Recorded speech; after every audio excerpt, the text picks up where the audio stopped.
You can't tell a kid that says the F word that it's funny that they said the F word. They're going to want to say it some more. I hope no one else is doing a bit, but I'm doing a bit. Daddy's got a pod. I'm Casey Kasem, and this one's for the perverts. Join us in our strange ritual.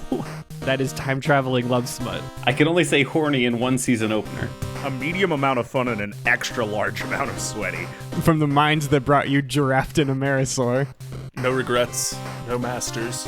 I got dick jokes to make, man. Leave me alone. This is good. This is good for anyone. This one's going to be weird. I'm very interested to see where this goes.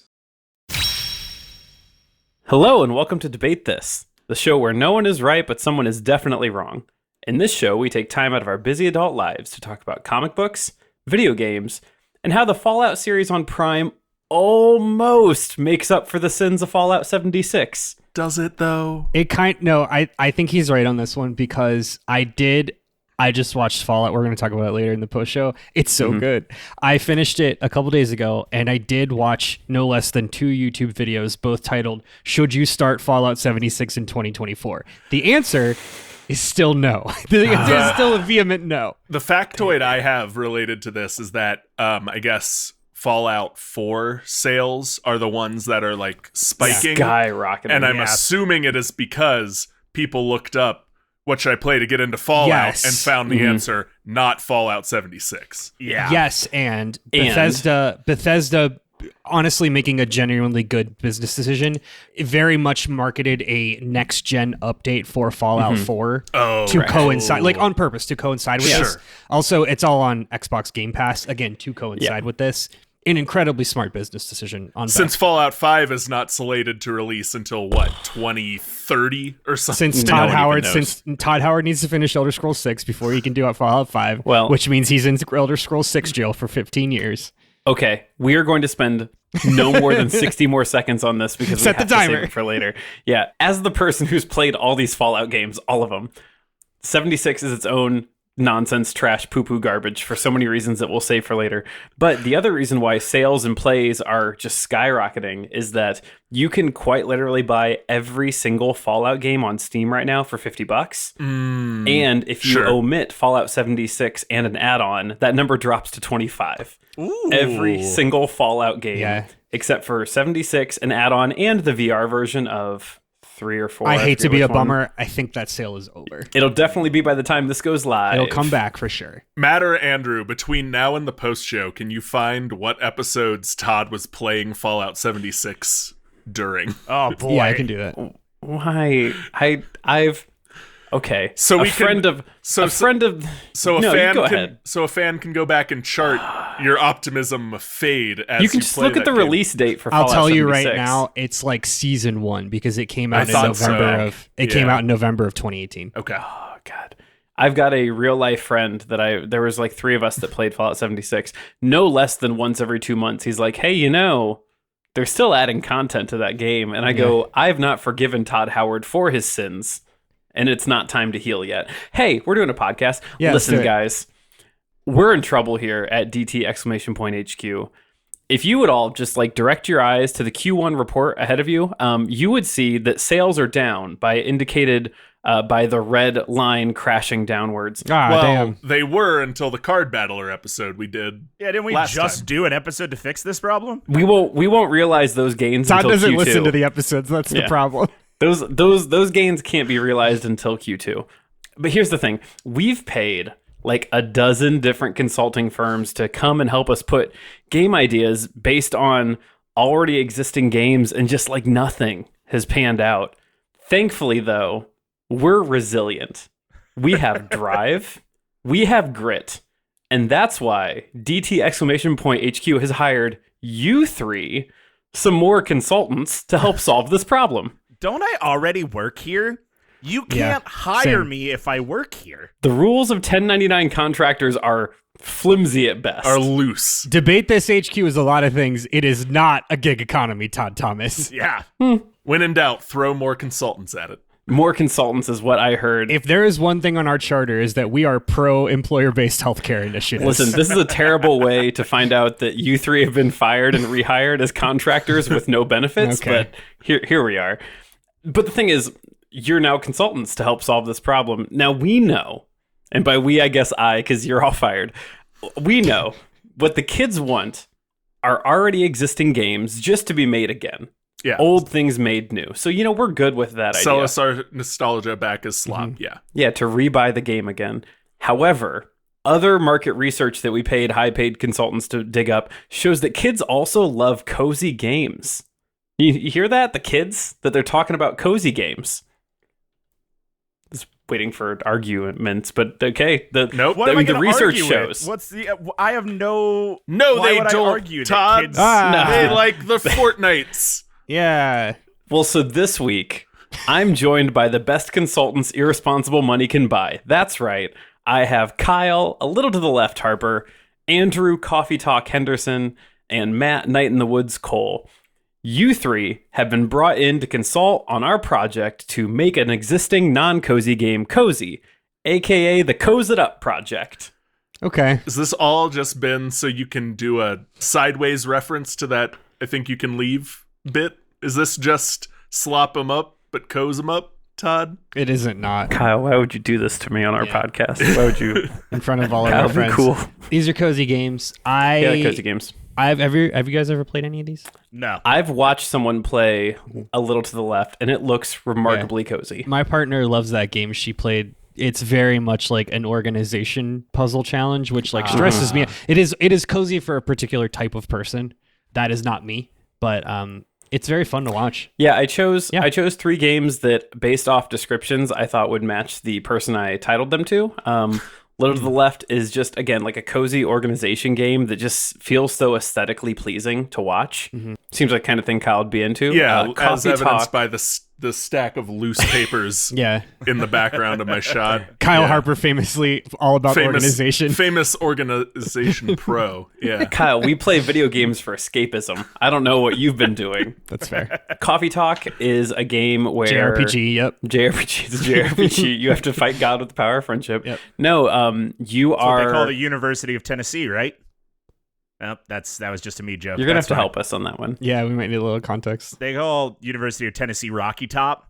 And No, I get Coffee it Talk. That's all. Just Okay. I'm gonna leave that one in there for my dad, and that is it. Thanks, Hey, Matt's everyone. dad. Hope you're doing well. Thanks for listening. Keep going, Todd. Yeah, Coffee Talk is a game where I forget if you're writing a novel or if you're working as a barista, but people come in and you like listen to their stories and their problems, and you help them by serving them warm drinks with the ingredients you have. Oh, I love that. Seems like a thing that you would do. And Night in the Woods is the top hit for cozy game but spooky. There you go. Yeah, you play a kitty cat. You nailed it. Who's anthropomorphic, and your town is all weird when you wake up, and everyone keeps asking you, hey, are you okay after last night? And I don't know anything else because I only watched 5 minutes of the YouTube video.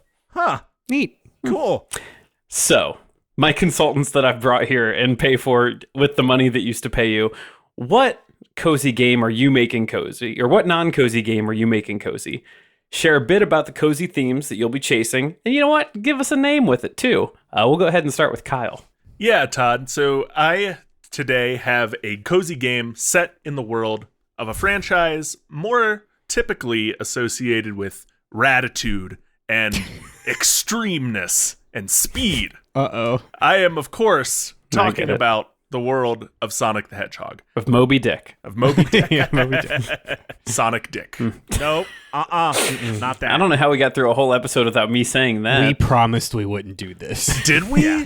I don't. I think remember we that. did. It feels like we should have if we did. I specifically remember an opening line of me saying it's my turn to do a sin with Sonic. Yeah. And now it's Kyle's turn to do a sin with Sonic. We all get a turn to do a sin with Sonic. in the You hole. don't have to take that turn. Yeah. You can opt out. You can't. It's a free action to take a sin to have a sin with Sonic. can't. No, Ugh.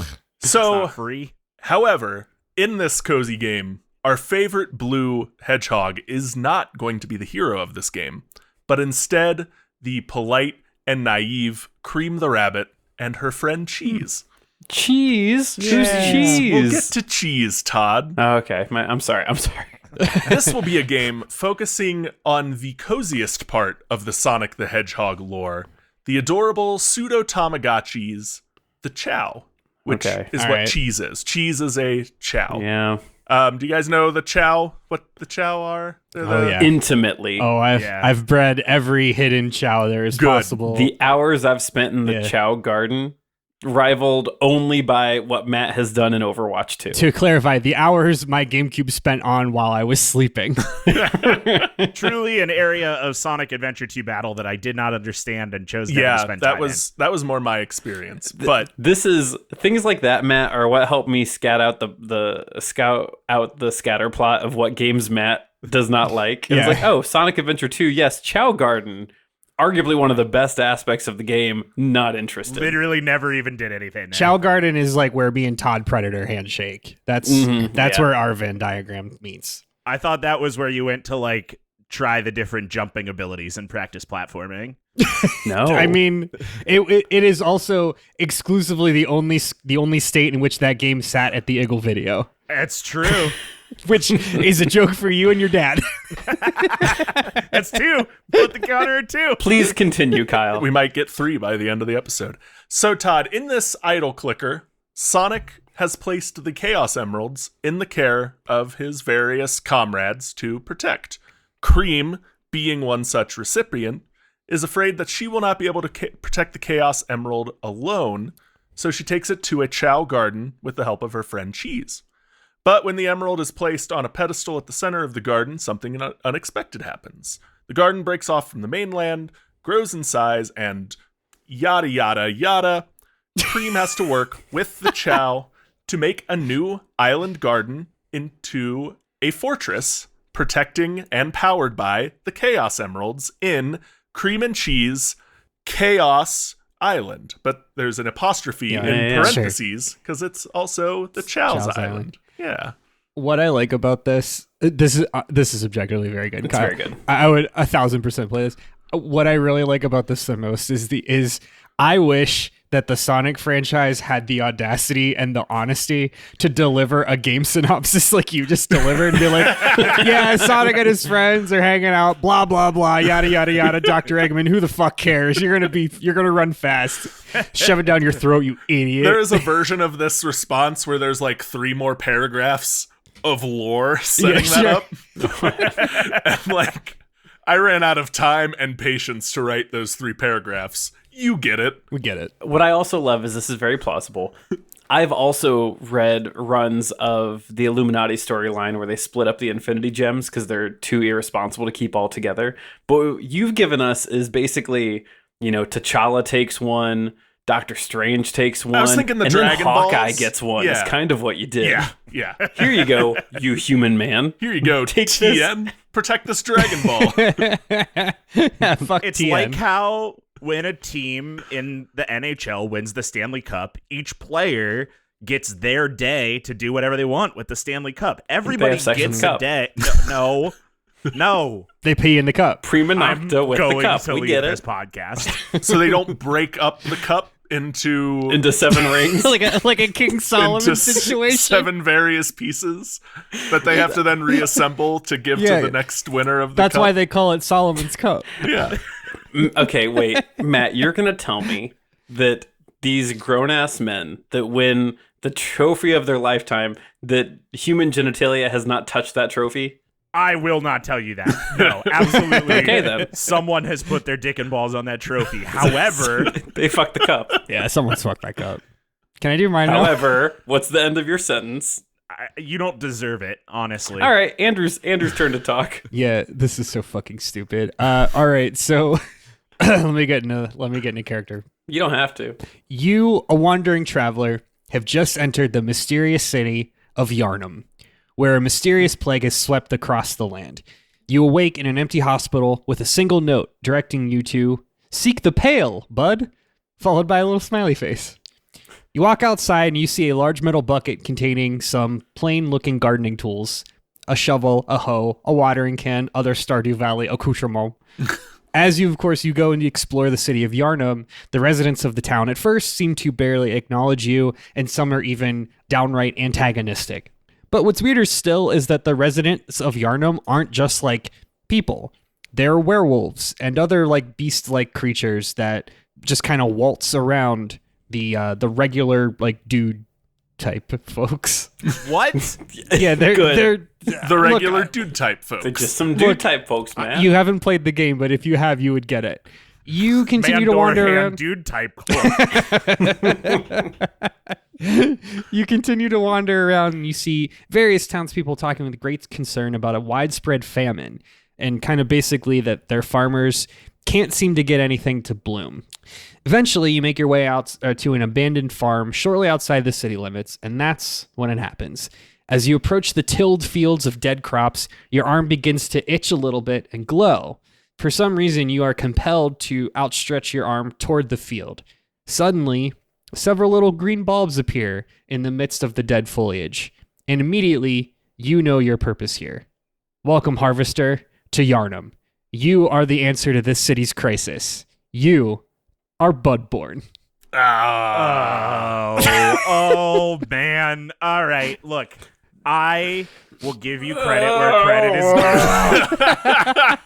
due. Because that is a third, count 'em, 3 jokes for me and my dad. I will admit to having to look up Yarnum to know what What I was doing. game Andrew was Same. doing before he got there. Yeah, I couldn't have prepared myself for Bloodborne. And I couldn't, Bloodborne's pretty good still left me wholly exposed to Bloodborne. because I feel like I need to explain the joke that 7 people got.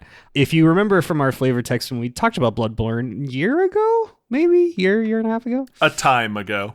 the big message you get at the beginning of the game tells you to seek the pale blood. So that's why I said seek the pale bud. I thought that comma was doing some heavy lifting. It's doing some heavy lifting. You're right. Yes. We make the statement, I think, to poke fun sometimes where we're like, oh yeah, the best jokes have to be explained. I am glad that you explained that joke. Yeah. I feel like that took some work and I didn't respect what you did. So I appreciate that. Thank you for acknowledging.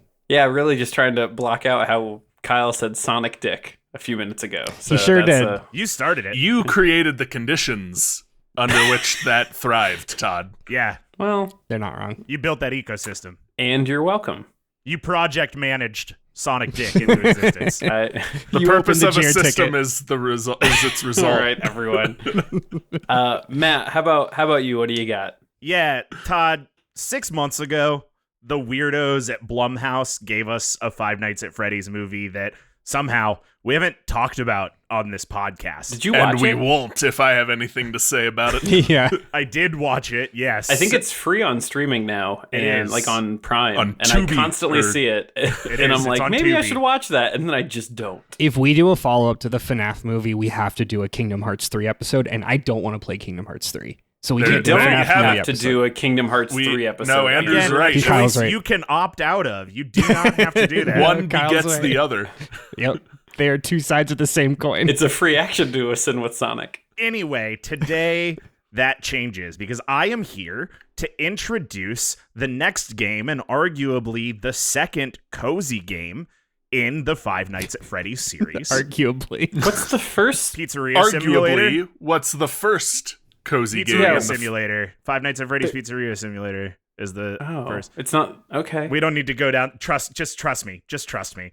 Anyway, I have no choice but to, Matt. the second cozy game in the Five Nights at Freddy's series, Five Nights at Freddy's, the movie, the game.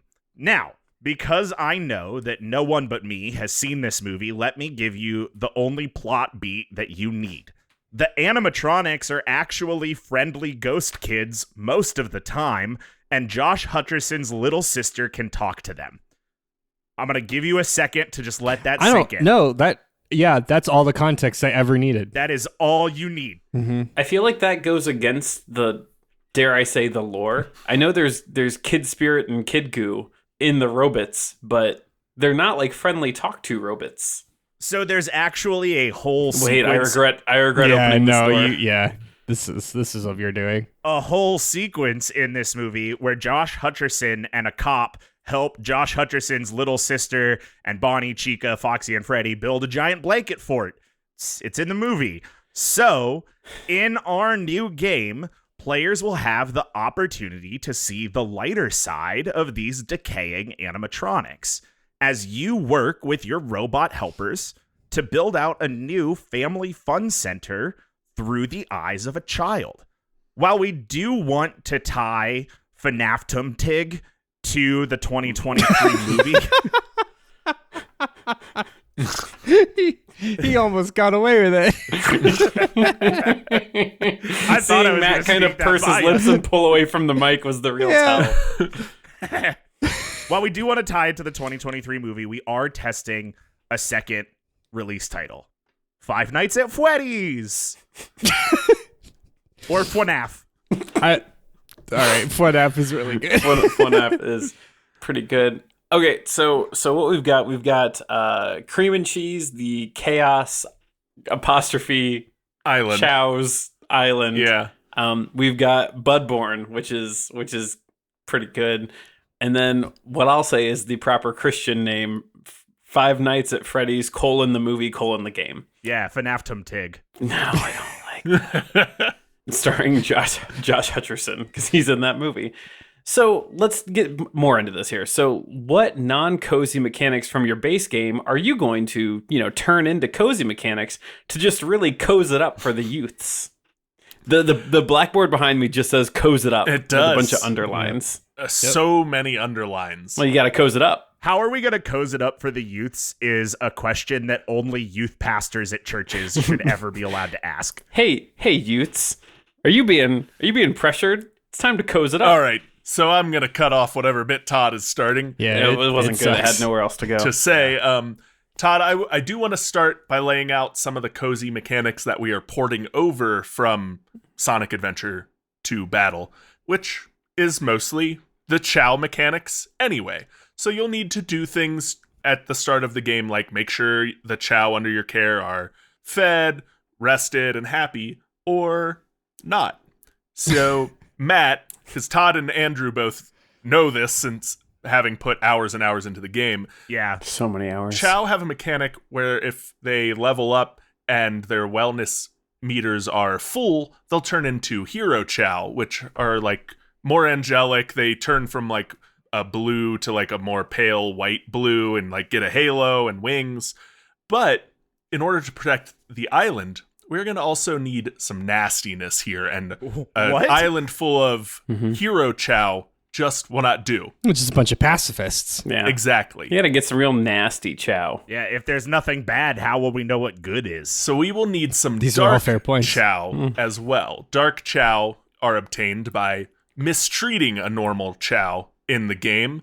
They turn they turn black. They Time get out. spiky Actually, teeth. I think you need actually here. I think it's just they're influenced by who you raise them with. Because if you use like I Shadow remember there and was a level of Robotnik, abuse tied to this. It's reverse. If you throw them around with Shadow and Robotnik, they become good. If you're nice to them with Shadow and Robotnik, they become evil, and vice versa. Well, let's just check. I'm This pretty out. sure. I'm pretty sure it's like affinity. I did not even know that like you could take other characters into the Chao Garden. That's wild. Yeah. You evolve Chao and Dark Chao by feeding it dark fruit.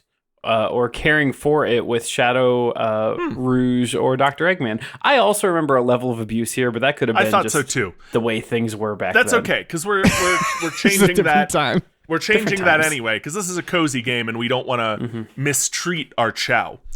So the way you get Hero and Dark Chao in this game, you'll send them to school, basically. Your hero school will have them, running through the Sonic loops, swimming. You got to watch your air though, and you'll take them on trips to like Green Hill Zone or Ozure Lake Zone.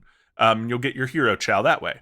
However, the Dark Chao will be created by sending your Chao to a more intense conditioning or training. They'll have to walk over spikes, like Sonic spikes. You get it? Yeah. Or holding its breath for long periods of time in the water, so you get the countdown meter going. Or trips to Chemical Plant Zone or Skull Egg Zone, things like that. From there, you're going to set your Chao off on different tasks around the island to make it both appealing to invite more Chao to the island, so you have more inhabitants, more things protecting the Chaos Emerald, and you'll also set them to tasks protecting the Chaos Emerald. And that's where the need for the Dark Chao are going to be more apparent, because they're going to be the ones setting up things like defense mechanisms and like spikes around the emerald and things like that. If you only have Hero Chao, you'll have a very lovely island to live on with almost no defenses. And that's going to make up the core of our gameplay on Chaos Chao's island. I feel pretty good that no one is going to have a strictly defenseless island because Chemical Plant's playlist slaps so hard. You're going to want to go there a lot. You're going to want to go there. Mm-hmm. Yeah. If anything, I'm afraid that you're going to have too rad of an island. Just too many spikes. It is interesting that a core mechanic of your game is only good guys play defense. I don't really have a punchline for that or anything. I just think that that's interesting. It's more of an observation, yeah. Yeah. Well, hey, Kyle, I actually like those mechanics behind that. Sound real cozy, don't they? It sounds pretty... And will there be cozy versions of the soundtracks? Like nice little 8-bit, like, light beeps and boops kind of versions? Yeah, lullaby versions of all the soundtracks for you to just get real cozy to. As your Chao are getting waterboarded. And then as you play through the game, maybe you'll unlock a lo-fi hip-hop remix of all your favorite Sonic soundtrack. Lo-fi chill hop to drown your Chao to. That's my favorite Spotify playlist. No joke. It is like top 3 YouTube playlists is like the 3 different Sonic lo-fi albums that I listen to on regular. Yeah. I think that's what we played for 3 hours while we played Magic in Milwaukee. No, it was what we were playing at the table. The booth. Yeah. That's right. Yeah. Hey, Kyle, I like this. I think it's got legs, and dare I say they're going to go fast. Andrew, they are gonna go fast. Tell us more about some of the mechanics behind Bloodborne. Yeah. So just like the game it's based on, Bloodborne will have the player choose their initial build in the Harvester's Dream instead of the Hunter's Dream, which is just like the Hunter's Dream. It's this kind of like dreamy, weemy hub area that lives in this like separate plane outside of the world of Yharnam. So off the bat, the player gets their choice of 3 Harvester's trick tools, all of which have the ability to transform with the click of a button. For example, the Harvester's Axe primary function is obviously to cut trees, but it can extend out twice its length and act as a scythe to harvest. The Harvester's Hoe, on the other hand, can fold in on itself and act like a pickaxe for mining ore and rock. Because, of course, there's going to be crafting because it's a farming sim, and what would a farming sim be without crafting?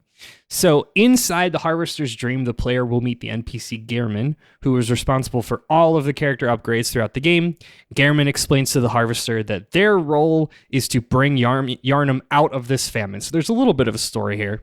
Their role is to bring Yharnam out of the famine and finally drive the plague away for good. And in order to do that, the player is going to need to use their innate abilities to farm the heck out of the land. This is where this will be a little bit different than your stars do, your Harvest's Moon. Instead of like the regular established gameplay loop of like selling crops, you can't buy seeds because seeds don't exist because they're going through a blight, a famine. So growing and maintain crops will award the player with this invisible essence called Bud Echoes. And these thank you. And these Bud Echoes can be traded to Gehrman to upgrade tools, to buy new ones. More importantly, though, the Harvester can also spend Bud Echoes to expand the like repertoire of crops that they plant, right? So in Stardew Valley, for example, you start with parsnips and you kind of like work your way up to potatoes and eventually starfruit. Similar here, you'll start with like one vegetable and then you'll expand, you'll move your way on to, more like expensive crops essentially. So that's the first half of the game, and that initial gameplay loop of growing the cheap crops and then getting more Bud Echoes to unlock more expensive ones and upgrade tools, all that stuff. All the while you're delivering the crops to the hungry denizens of Yharnam. Now, eventually, the Harvester will begin to uncover the mystery behind the plague and discover that the plague is really actually the doing of the evil Mealing Church, which, of course, is a group of wealthy restaurateurs who want the population of Yharnam to eat out every night. It's basically Grubhub. The Mealing Church made contact with an elder god from the Cthulhu mythos because, and the blackness of their collective capitalist hearts created this miasma of plague that's now covering Yharnam. So, by providing the residents with enough fresh produce to cook at home, the player eventually will chase off the church from the city and make contact with the same elder god that the church did. And the storyline of the game ends with the harvester being reborn as a newborn god, therein gifting all of Yharnam with the precious elder bud so that they may never go hungry again. I remember just enough of Bloodborne to appreciate what you're doing. Yep. Okay, yeah, there's thank a you. whole thing going on here. There's Good the whole thinking. thing. There's a whole thing. There's almost this rule now that if you're going to dive deep into a property that no one else has played, you either need to be prepared to explain it, or we have to have done the flavor text prior. Yeah. Yeah. Which I feel like we've kind of split the uprights on those two Yep. things. Yeah. Hey, listen, I like that you made both the church and capitalism the bad guy in this story. Real pride of Brennan Lee Mulligan. It's very in this Brendan cozy. Lee Mulligan, yeah. Elder Bud sounds like a dispensary. That It does. It that does. would pass. Yeah. It does. When I wrote that, I was like, Matt's going to make a weed joke here.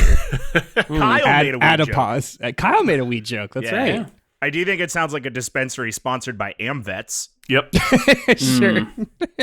Yeah, you get your AARP discount at Elder Bud. Man, Elder Bud. that's going to kick ass by the time we're old and that's a thing. Oh, yeah. Because we won't have Social Security We won't or have Social Security, Medicare. We'll just have dirty Yeah. dirty pot. But yeah, we'll have dirty irradiated water and a lot of medical marijuana.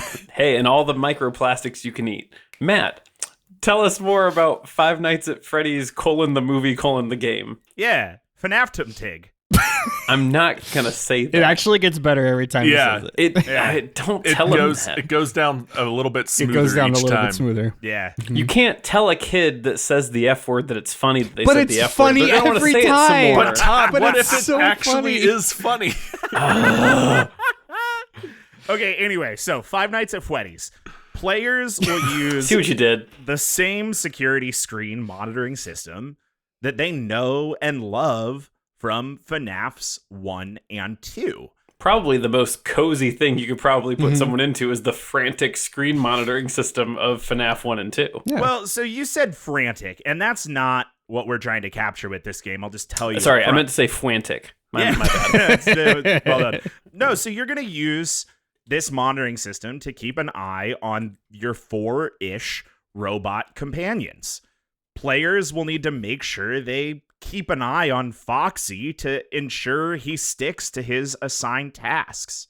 You'll want to make sure that you check the broom closet to make sure Bonnie and Chica aren't just in there shooting the shit instead of getting the work that you assigned them done. Hey, can you capture Balloon Boy or the puppet on camera? If you do, you'll unlock new bonuses and decorations for the Family Fun Center you're building together. And I want to get back to that frantic issue that Todd raised. Don't worry, there's no jump scares waiting for you when you put the screen down. It's just a whole hell of a lot of project management. The way you said that does not Yeah. put me at ease, Matt. There's no jump scares, guys. There's no jump scares, just a jovial battery meter that slowly depletes as the animatronics work. And when the battery is depleted, it's time for everyone to head to sleep for another workday tomorrow at Five Nights at Freddy's Family Fun Center. Oh, he added the okay. There's a little bit on the end. He's just Um, he's just doing the kid from Big Daddy voice. is the kid? It is. I'm waiting for Matt to say he flew up at Yeah, some point. But he- yeah, it is. he the kid wipes his from own Big ass. Daddy. He wipes his own ass. I'm gonna regret saying this. So far, I'd play all three of these games. Hey, there it is. He likes yeah, it, everybody. Where I remember just enough from the Bloodborne flavor text to have gotten everything Andrew said, I remember absolutely nothing from the Five Nights at Freddy's flavor text. They're animatronics filled with spirit goo. Yeah, I got it from context You got clues it. though. Yeah. Yeah, I gave you the one beat you need. Nothing like a repressed memory getting triggered in the middle of a podcast. So, Harvest Moon 64 pioneered getting married and starting a family. Harvest Moon. No one It's got Wonderful married and Life. started a family until Harvest Moon Until Harvest Moon 64 happened. came out Yeah, in yeah. 1997. Yeah, it made it Yeah. popular. Harvest Moon, It's a Wonderful Life let you create GMO hybrid plants through some sketchy garden science.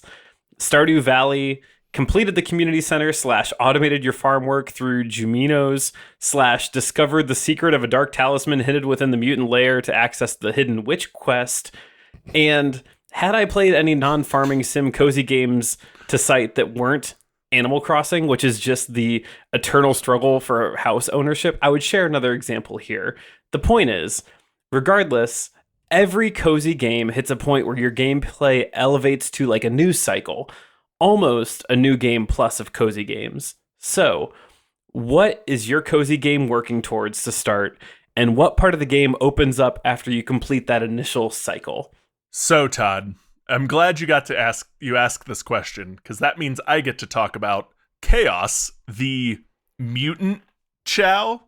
Chaos is a Chao that touched a Chaos Emerald and turned into a goopy immortal god version of a Chao. Is this real lore? This is real same question. lore. Oh, it's real. Oh yeah, that little perv. Sonic Wiki checks out. Yep. Drop Yeah. a pic in the notes, please. Yeah, I'm on the I got Chao you. Island wiki. Drop a pic to I got your Witcher, please. So, as you play the game, you will eventually have one Chao that will be your standout for a while, and that one will eventually get to protect the Chaos Emerald and will be standing near it and will, through a series of gameplay, becomes this thing, Chaos, a goopy, elongated Chao. Once you have elevated one of your Chaos into Chaos, you then unlock the back half of the game, like you said, Todd. Your island will be transported into the ancient realm, which is what Chaos is evoking here to become this, and you will unlock new forms of Chaos to transform your Chaos into. Beyond the heroic and dark, you will start with like an anti-heroic form, which will be like the dark Chao, but then you put it on some good path lines and it evolves again and gets a little halo and wings, but it's still dark and demonic. Or you'll get a fallen Chao, which is like the reverse. It's a heroic Chao you sent down the dark path. The one-winged angel Chao. Yeah. The Sephiroth Chao. And doing these will unlock new ways to improve the livability of your island, the protective capabilities of your island, and this is when you will start to have other Sonic characters start to visit your island to see why you've been transported into this ancient realm and how we can get you back. And that's New Game Plus of Chaos Chao's Island.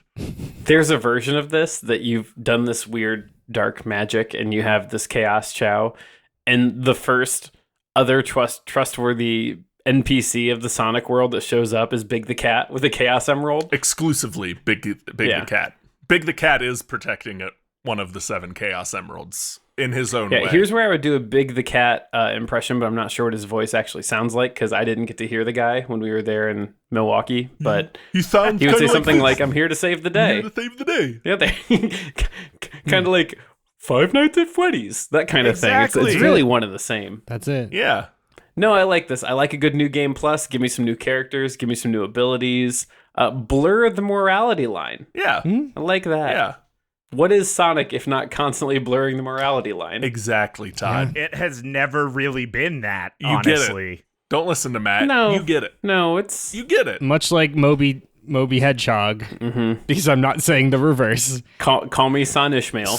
Much like Call Me Son Ishmael, Sonic the Hedgehog has always been a very stringent look in the human condition, an examination on what it is to be morally right or wrong, To be rad. To be extreme. to be morally rad. To go fast. What was the word you used to start this whole thing? Ratitude? Ratitude. To show some ratitude. Good. You know what? Good, Kyle. Good. Good. The whole time I hear chemical plant in the background. Yeah. Andrew, what do you got? So Todd, New Game Plus for Bloodborne is really just like Did you say Budborn or Bloodborne? no new Game Plus for Bloodborne. Oh, okay. I wanna is make the sure. exact same game, but It's just just like now dawning on me that those two words are very similar. it's wild. It's wild. Yeah. Total coincidence. So Bloodborne and the rest of the Souls games, the New Game Plus is like, it's the same game, just the numbers are higher, right? Like you play through nothing really changes. It's just like Bigger numbers. bigger, everything hits harder. Yeah, whatever. But in Bloodborne, the game is meant to like truly open up after the main storyline, just kind of like Stardew, right? Like you go through the story and it's like, all right, the shackles are released. Like here's the world. Time to make soup with the mayor's underwear. That's something that happens in Stardew Valley. You're right. Now, after becoming, What a pull. he's not wrong. He's out of Not line. But wrong. he's not Out wrong. of line, but not wrong.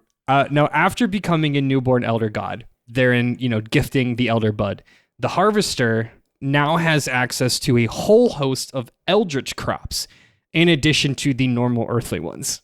For example, and that's the whole post game loop, right? Is like, saving up your bud echoes to buy it, to essentially to buy and plant these really expensive eldritch crops that are just like batshit crazy insane. For example, you could see a post game where that you're raising a field of normal potatoes alongside a field of eldritch potatoes that have actual eyes that can see when and how you die. Yeah, that's yep. Everything though, like to be clear, like this is not horror, this is like cutesy horror, right? So it's like the little like chibi squid Cthulhu that you've seen in They're every store. chibi eyes on your potato. Yeah, that exactly. sees Yeah, how they're you like die. cute little chibi eyes that Yeah. also know how you die and when you die. Just to be clear, chibi-eyed potatoes that know when and how I'll die. Yep. All right. I mean, come on, And those yield me extra money when I sell them on the way into town. not money. To be clear, But Bud Echoes. sorry, Bud Echoes. Yeah. I'm so That's out of line. That's the sole currency of this world. Great. I'm Matt.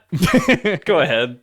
Yeah. So, Todd, once you have wrapped your initial run through of FNAF Tig, and you finally finished your I don't even flinch anymore. new family fun center, you're greeted in game with an invitation to your family fun center's grand opening.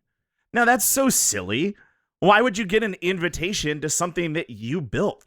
I mean, you're the creative genius behind this whole setup. In fact, you've worked tirelessly day and night to create the most spectacular family fun center any child has ever seen. Except, of course, for when you're sleeping. Oh, that's right. You do still have to sleep. Because you're a real kid, not an animatronic like your friends. Wouldn't it be better if you didn't have to sleep? There it is. Yeah. Wouldn't it be better if you could spend all your time with your friends instead of a measly 16 hours a day? Your friends. It sure would, and your friends would be happy to have you.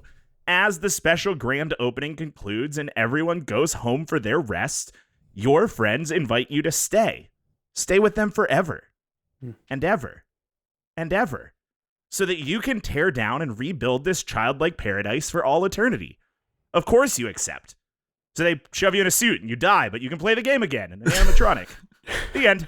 Do you guys remember it was like Gen 1 YouTube days, like 2007, 2008, where people would recut old movie trailers Yes. and like recontextualize? So like the one that I always think about is my favorite one was they recut like the first 20 minutes of the movie The Shining Yeah. Yes. when everything is still happy. Yeah. And then they played that one song, Salisbury Hill. Yeah, Salisbury yeah. Hill. Yeah. Yeah. Thank you for calling it. And they reskinned it as like Oscar bait, like a lifetime Oscar bait, and called it Shining.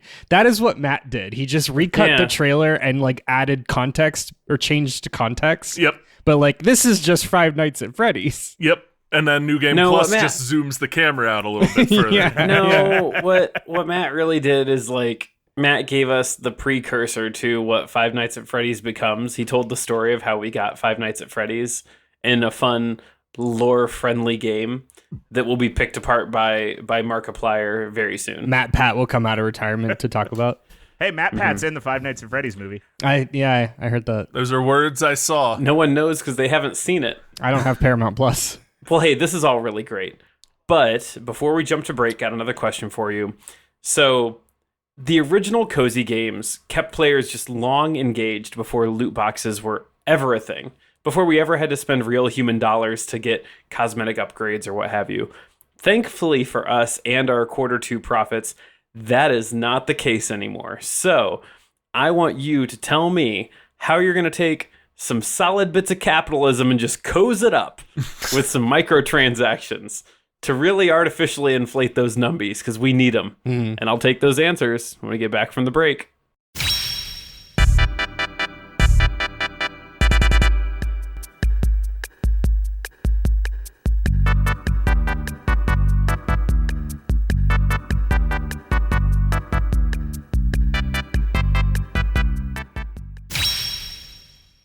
All right, and we're back. So the question at hand is, how will you inject is what we want. Inject microtransactions into your cozy games. Kids have bought into it. They love the cozy that you've thrown at them. We need them dollars. Kyle. Yeah, Todd. So I said at the top, this is going to be an idle clicker style game. You're going to, interact with your chows on your island and assign them to tasks. But most of the time, you're going to be setting them off to do something and waiting for that task to complete.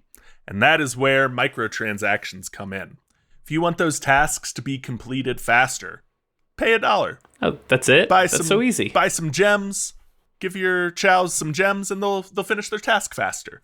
You got some new residents to your island you're trying to win over. Normally that'll take 6 to 8 hours. But if you buy some gems, give them to those chows, you'll win their favor much faster, and there will be new permanent denizens of your island.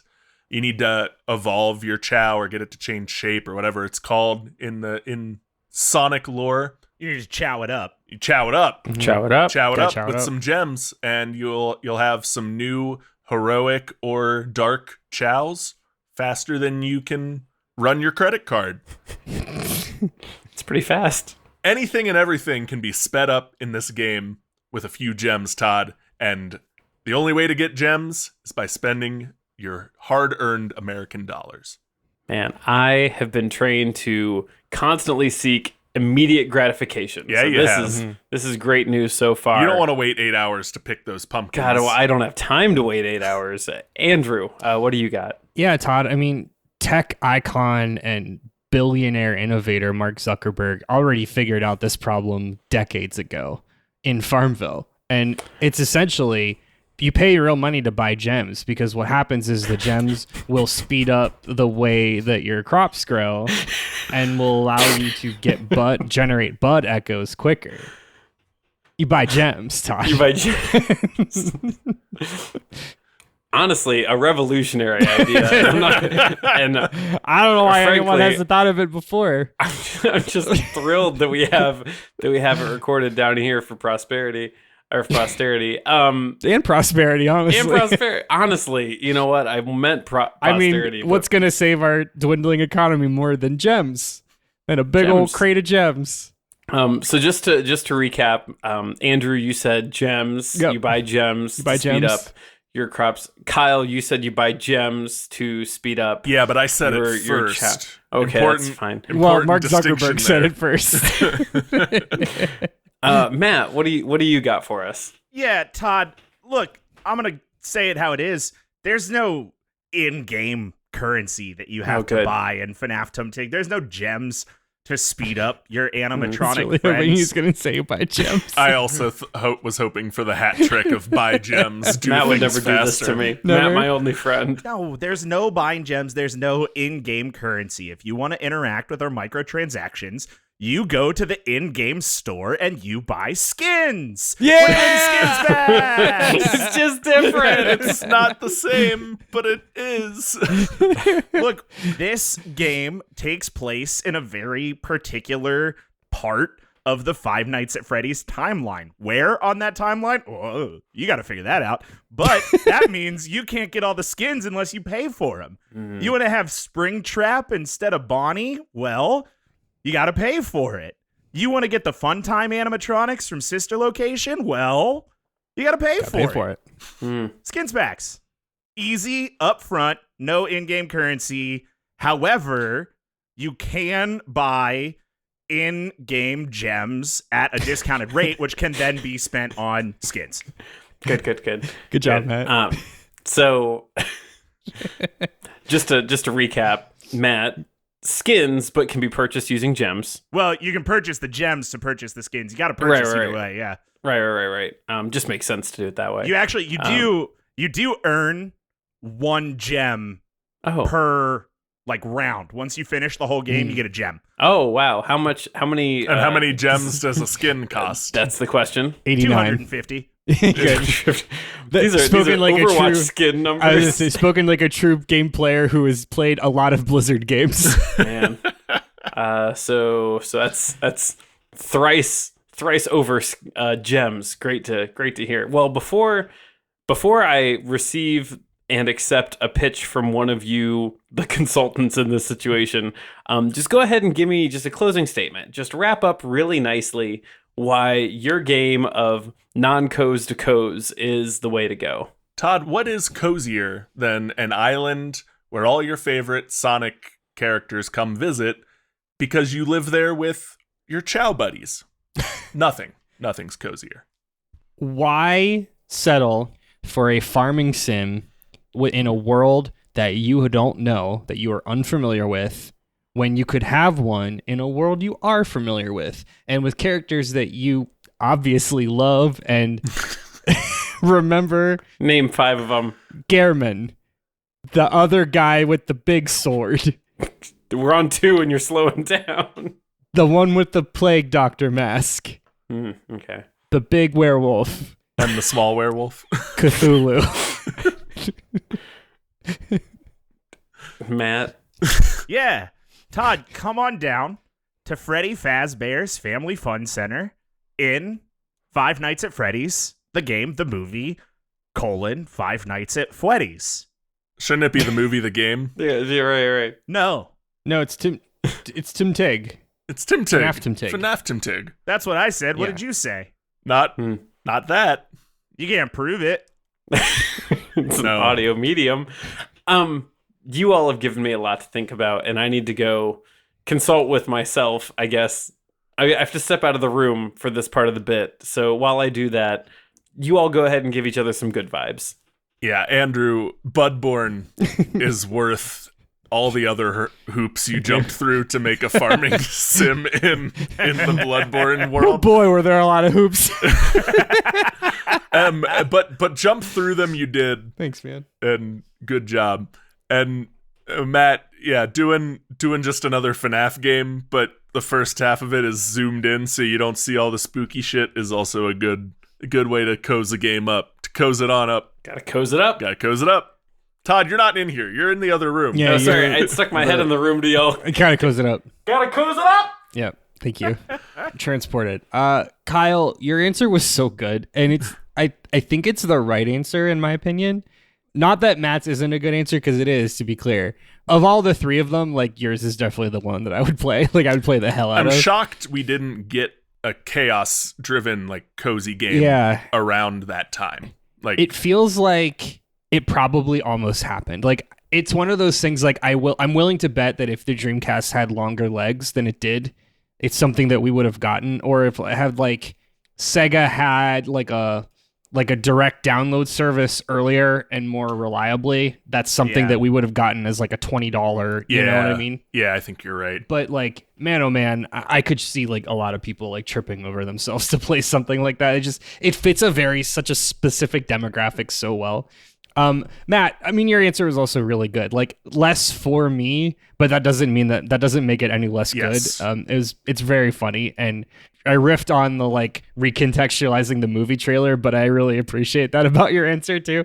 It's a really fun bit, because context is 80% of the way there. So great job, both of you. Yeah, man. Kyle, like Andrew said, excellent answer. I remember the Chao Garden, and I remember not giving a shit about it, which to me... Matt, I was there with you when I played Sonic Adventure 2 Battle. It was not going fast enough for me in a game where I wanted to go fast. Yeah, exactly. I remember picking up Chaos and throwing them, and that's it. The Chao Garden for you was Peach's Castle, or like the front of, like the outside of Peach's Castle. Yeah, Yeah. absolutely it was. Yeah, so knowing that I didn't care about it then means that it probably translates into a pretty great cozy game now, because I have talked to so many people since who have been like, well, I didn't really play Sonic Adventure 2 Battle, but I did spend a lot of time in the Chao Garden. Yeah. Yeah. So I like that answer a lot. Andrew, like I said, I remember, turns out, just enough of Bloodborne to be really into what you did today. I will say my favorite part of this episode was you said bud echoes a couple times, and one time you screwed up and said butt echoes, and I think that's pretty funny. Still works. Yeah, that's what I got. You three have given me a lot to think about. Have we? A lot more than I thought I would need. I want to start with this, that I think we kind of said this around the horn. I could really see all three of these stupid games being made, just for like different reasons.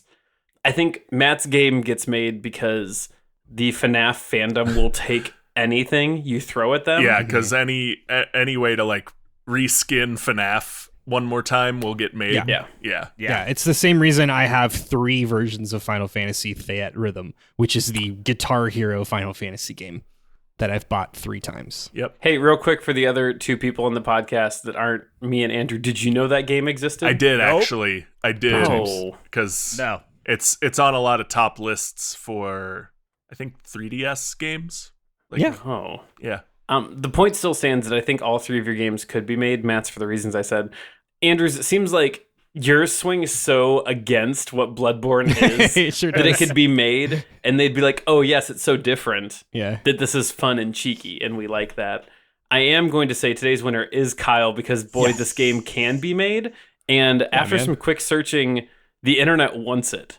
There are the Sonic subreddit, a place that I would not suggest going. A cesspool of humanity. Yeah. Todd will never be the same again. I did it in a private browser to be safe. That constantly people are like, why don't we have this as a game? And apparently there's a fan version made for the Google Play Store that didn't rise to the occasion. Probably really bad, yeah. Probably had microtransactions too. So yeah, I think Kyle, the cream and cheese Chaos Island is the play here. Congratulations to you. We're going to make $1 kajillion. We are going to make $1 kajillion. We'll probably have some sort of connectivity with other Sonic games, where you can get just the stupidest little thing if you download a different Sonic game and link your device. I will kickstart it tomorrow. Yeah, Todd, we're gonna be able to buy our own Chaos Emerald after this game. After we release this game. Wait until we do amiibos for every single type of Chao. Oh, that's good. 3 trillion amiibos. God. And so that's going to do it for us here at Debate This. Thanks for listening in. You can follow along with our arguments on Twitter, Facebook, and Instagram at Debate This Cast, or on our website at debatethiscast.com. Merch! We've got that. Right now, you can go to the internet and you can order things that say Debate This on them, like socks. It has pictures of our pixelated little characters on socks and shirts and pet bandanas and maybe a mouse pad. I'm not sure. All you need to do is head to our Redbubble page and give us your money. And I know you're asking, does our Redbubble page have a cool and easy URL for us to read in an ad? And it does. You can check out merch at merchthis.net. The other thing I'd throw out is, did you catch our live show at the Midwest Gaming Expo? If not, you should check out our live recording here in this feed from April 16th. And if you're a visual learner, we have the slide deck in the show notes that you can access and look along with it. It was pretty fun. And also, the full video is accessible via our Patreon.